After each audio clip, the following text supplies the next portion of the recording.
শ্বশুরের বাগান দেখার জন্য কৃষকের বেশে চলে আসলাম। অবশ্যই শার্ট প্যান্ট পরে যদি এই বাগানগুলিতে ঘুরতে আসি তাহলে তেমন একটা ভালো লাগে না, তাই গেঞ্জি লুঙ্গি গামছা পরে চলে আসলাম, বাগানে ঘুরতেছি। আর আমার শ্বশুর বাড়িটা অবশ্যই তেমন সুন্দর না, কিন্তু ঘরের ভিতরের পরিবেশগুলো অনেক সুন্দর। আরেকটা ভিডিওতে অবশ্যই দেখানোর চেষ্টা করবো, কিন্তু বাহির থেকে আমরা পরিবেশটা তেমন একটা সুন্দর না।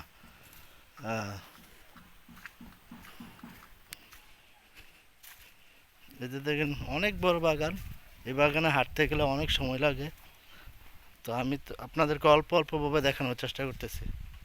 এই যে আমার শ্বশুরের গরুগুলি দেখেন, ওনারা গরু পালে।